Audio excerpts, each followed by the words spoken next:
व्यवसायाची सगळ्यात पहिली पायरी चालू होती ती म्हणजे आपल्या घरातून. कारण ॲक्च्युअली तुला मी आता पिक्चरचा एक थोडासा क्लायमॅक्स सांगतो की 2017 पर्यंत पप्पाची आणि माझी रोडच्या साईडला वडापावची हातगाडी होती. हो, मी वडापाव विकलेले आहेत रस्त्यावरती उभं राहून. 50-50 लाख रुपयापर्यंत गव्हर्नमेंट कर्ज देतं. बरं. हे पोल्ट्री फार्म टाकायला 50 लाख रुपयापर्यंत.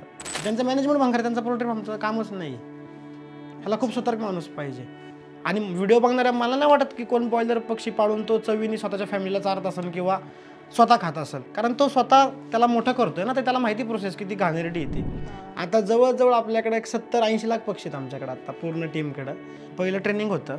ट्रेनिंग झाल्यानंतर त्याला व्यवसाय करायचा आहे, येस ओर नो होतं. तिथं त्याच्याकडून येस आलं तर त्याची जागा बघायला आमची टीम जाते. बरं. त्याच्या कुठे असू दे, सातारा, परभणी, लातूर, चंद्रपूर, कोल्हापूर, सांगली, कुठंही. 15 रुपयाला एक अंडं, 200 गुणिले 15, 100 अंड्यांचे 1,500 रुपये, 200 अंड्यांचे 3,000 रुपये. त्यातला निम्मा खर्च होतो. आता तेच तू थोडीशी प्रोसेस केली आणि त्याच्यातून पिल्लू काढलं, तर पिल्लू 100 रुपयाला जातंय.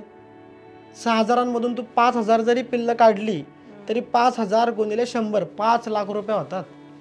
किती ml पाणी पक्षाला प्यायला लावला लागेल बाबा, ह्याचा अभ्यास केला पाहिजे ना. म्हणजे ml मध्ये पाणी वगैरे कधीच कोणी मोजलं नसेल. मग कोटीमध्ये पैसे पाहिजे असतील तर ml चा अभ्यास करावा लागेल.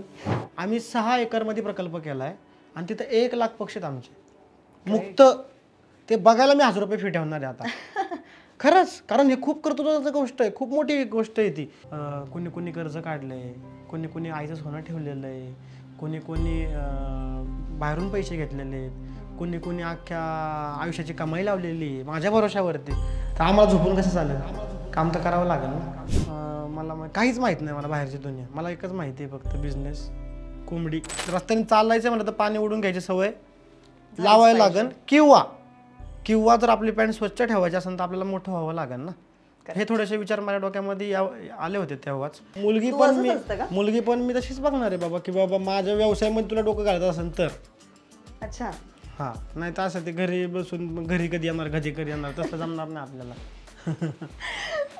सिंगल आहेस, मिंगल व्हायला तयार आहे. पुढच्या 2 वर्षात तो मिंगल होतोय. तुमच्यापैकी जर कोणी असेल, आणि मी सगळ्यांना सांगते